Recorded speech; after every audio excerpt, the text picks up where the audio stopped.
Rahim. Assalamu alaikum. My name is Fatma Shabir. I am a nutritionist from University of Agriculture, Faisalabad.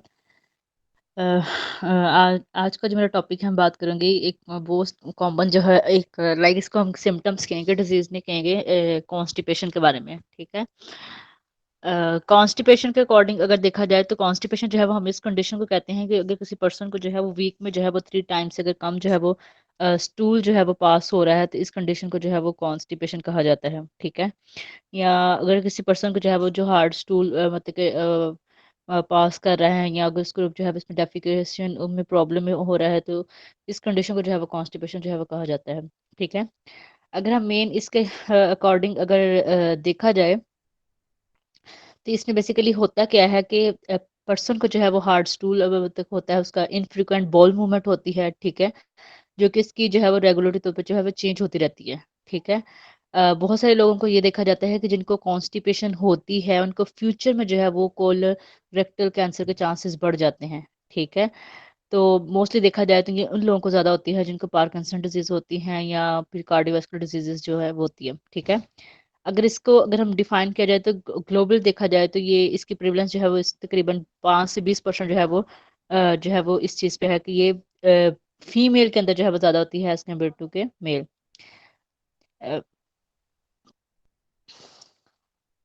Constipation का अगर देखा जाए तो इसकी बेसिकली रीजन क्या होती है, अगर किसी पर्सन को कोई मेटाबॉलिक डिसऑर्डर है। ठीक है। कोई अगर उसको मेटाबॉलिक डिसऑर्डर, कोई इस तरह की कोई डिजीज है। ठीक है। या फिर इसको कोई न्यूरोलॉजिकल डिजीज है, कोई मेडिकेशन यूज कर रहे हैं, या अनहेल्थी लाइफस्टाइल है उसके पर्सन का, या वो लो फाइबर डाइट इंटेक कर रहे हैं, या लो फिजिकल एक्टिविटी लेवल है, तो उनके अंदर कॉन्स्टिपेशन चांसेस ज्यादा हेल्थी स्टूल पैटर्न को। ठीक है। फाइबर के अकॉर्डिंग देखा जाए तो फाइबर जो है वो फास्ट करता है, इंटेस्टाइनल करता है, वाटर को ऑब्जॉर्ब कर लेता है, स्टूल को जो है वो सॉफ्ट कर देता है। इंक्रीज करेगा जो भी इंटरल्यूमिनल वॉल्यूम होता है उसको इंक्रीज करेगा, और जो स्टूल की फ्रीक्वेंसी वगैरह उसकी कंसिस्टेंसी वगैरह को अगर देखा जाए तो इंक्रीज कर देता है। बहुत सारे फाइबर इस तरह के सप्लीमेंट्स वगैरह भी होते हैं जो कि इफेक्टिव होते हैं, जो कि स्टूल की फ्रीक्वेंसी को क्या करते हैं, इंक्रीज करते हैं। ठीक है। फाइबर के अकॉर्डिंग अगर देखा जाए, इसके अलावा फाइबर जो है वो क्या करता है कि हमारा जो गट माइक्रोबियोटा होता है उसको जो है इंक्रीज करता है। ऑब्वियसली जो हमारा गट माइक्रोबियोटा, जो शॉर्ट चेन फैटी एसिड होते हैं जो प्रोड्यूस होते हैं, ब्यूटारेट है या जो भी है, इस तरह ब्यूटारेट हो गया, मोस्ट कॉमन जैसे होता है। तो वो एक जैसे कि ब्यूटारेट जो है ये शॉर्ट फैटी एसिड होता है। ये ब्यूटारेट है, एक मेन सबस्ट्रेट है जो कि हमारे क्लोनिक सेल्स का। ठीक है। मतलब कि जो हमारे इंटेस्टाइन के जो सेल्स हैं उनकी जो मेन डाइट है वो सब ब्यूटारेट है। ब्यूटारेट कहाँ से आता है, जब फर्मेंटेशन होती है और हम फाइबर लेते हैं वहां से आता है। ठीक है। तो ये एक एंटी इन्फ्लेमेटरी प्रॉपर्टीज हमें देता है, हमारी गट की हेल्थ को बेटर करता है। ठीक है। फाइबर डाइट जो है उससे माइक्रोबियल मतलब कि जो अच्छे डाइवर्सिटी वगैरह जो है वो बेटर होती है। फाइबर के अकॉर्डिंग अगर देखा जाए तो जो हम डाइट से लेते हैं वो उसका बड़ा अच्छा इम्पैक्ट आता है स्टूल को मतलब सॉफ्ट वगैरह करने में। ठीक है। अगर कोई पर्सन जो है वो फाइबर जो है वो 25% ग्राम से एक दिन में से ज़्यादा ले रहा है, तो इसके स्टूल की फ्रिक्वेंसी जो है वो इंक्रीज हो सकती है। ठीक है।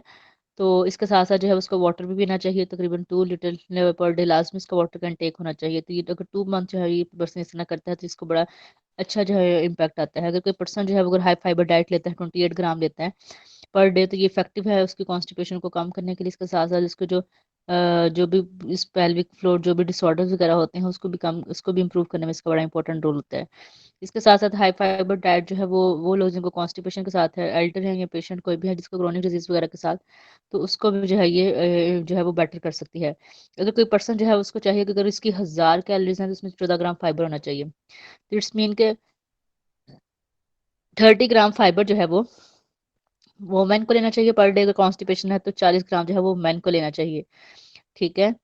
तो इस तरह जो से जो है वो इसकी जो है वो बेटर हो सकती है। अगर एक वोमेन जो है वो अगर 18 ग्राम लेती है पर डे, मैन जो है 23 ग्राम लेता है, तो ये भी एक जो है वो मतलब कि अगर पर्सनलाइज डाइट एडवाइस में देखा जाए तो ये सजेस्ट किया जाता है कि ये भी इम्प्रूव करता है डाइट के।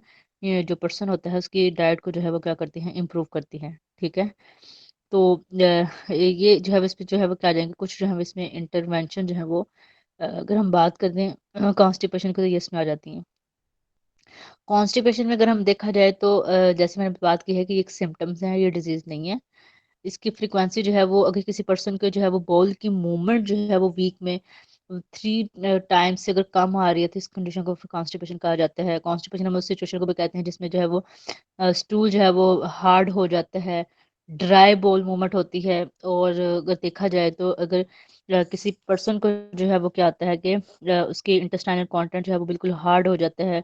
पर्सन को जो है वो मतलब कि डिफ़िकल्टी फ़ील होती है, लाइक उसको पेन वगैरह होती है ड्यूरिंग एलिमिनेशन वगैरह स्टूल को पास करते हुए। तो मोस्ट कॉमन इसके सिम्पटम्स आ जाते हैं, पेनफुल बॉल मूवमेंट होती है, अनकंफर्टेबल होता है, मतलब किस तरह इसको होता है। इनकम्प्लीट एविकेशन होती है बॉल की और ये इसमें आ जाएगा, ठीक है। तो अगर हम इसमें देखा जाए तो इसकी मेन कॉज क्या आती है कि वो लोग जिनकी डाइट के अंदर बिल्कुल फाइबर नहीं होता, फाइबर रिच डाइट कंटेक नहीं करते, फिजिकल एक्टिविटी लेवल जिनका नहीं होता है, या ओल्ड एज में ऑब्वियसली मेटाबॉलिज्म जो है वो स्लो हो जाता है, इंटेस्टाइन की मूवमेंट जो है वो स्लो हो जाती है, तो इतना फिजिकल एक्टिविटी लेवल भी नहीं होता, तो उसमें कॉन्स्टिपेशन का इशू होता है, या ड्यूरिंग सर्टेन डिजीज होती हैं, कंडीशंस होती हैं जिसमें कोई ना कुछ ऐसी मेडिकेशन वगैरह इस्तेमाल करते हैं, लाइक अगर हम देखा जाए तो हाइपोथायराइडिज्म में मेटाबॉलिज्म स्लो हो जाता है, जो एंडोक्राइन डिजीज है उसमें जो है वो कॉन्स्टिपेशन को ज़्यादा फेस करना पड़ता है। इसके अलावा देखा जाए तो कुछ लाइक हार्मोन डिस्टर्बेंस डिस्टर्बेंस हो जाती है, ड्यूरिंग प्रेगनेंसी हो जाती है, ठीक है। तो ये डिफरेंट जो है इसमें आ जाते हैं, या वो लोग जो कि बिल्कुल जो है वो कंसनट्रेटेड फूड का बहुत ज़्यादा इस्तेमाल करते हैं, या इस तरह आ जाएगा, ठीक है।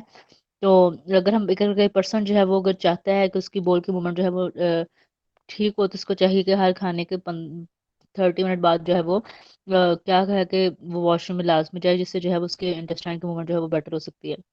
इसके साथ साथ अगर देखा जाए तो कुछ ऐसी अम, देखा जाए तो कुछ पर्सन में जो है वो कुछ कंडीशंस आ जाती हैं, लाइक जिनको हाइपोथायराइडिज्म का इशू होता है, जिनको क्रोनिक किडनी डिजीज होती है, या ड्यूरिंग प्रेगनेंसी जो है वो मदर का जो है वो कॉन्स्टिपेशन हो जाती है, ऑब्वियसली क्योंकि फीटस है, क्योंकि यूट्रस जो है वो इनलार्ज हुआ होता है, वो प्रेस करेगा अगेंस्ट द रेक्टम और कोलोन, कोलोन और रेक्टम को जो है वो के अगेंस्ट जो है वो प्रेशर उसका पड़ा होता है, इस वजह से वो लोग जो कि बहुत ज़्यादा कुछ सप्लीमेंट वगैरह इनटेक करते हैं, आयरन कैल्शियम वगैरह का, इस तरह जो है वो कॉन्स्टिपेशन हो जाती है। पैथोफिजियोलॉजी अगर हम देखा जाए कॉन्स्टिपेशन की, तो यहाँ पे क्या जाएगा कि फीकल कॉन्टिनेंस को मेंटेन किया जाता है इनवॉलंटरी मसल्स के थ्रू, इंटरनल और स्पिंक्टर जो वॉलंटरी मसल्स कंट्रक्शन होती है उसके थ्रू किया जाता है, ठीक है। इसके अलावा अगर हम बात करते हैं कि अगर किसी पर्सन अगर उसको कॉन्स्टिपेशन वगैरह हो गया तो हमने उसको कैसे जो है वो कौन सी डाइट रिकमेंड करनी है, या बहुत सारे लोग ऐसे होते हैं जिनको ड्यूरिंग से जब सफ़र वगैरह करते हैं तो तब कॉन्स्टिपेशन वगैरह का इशू हो जाता है, ऑब्वियसली टाइम पे वाटर वगैरह इनटेक ना करना, खाना वगैरह ना खाने की वजह से भी हो जाती है। तो इसमें सबसे पहले हम बात करेंगे कि हम पर्सन को जो है वो दो तरह फाइबर लाजमी इनटेक करना चाहिए। फाइबर दो तरह का होता है, एक होता है सॉल्युबल, एक होता है इनसॉल्युबल फाइबर, ठीक है। तो ये इसको जो है वो लाजमी इनटेक करना चाहिए फाइबर को, ठीक है।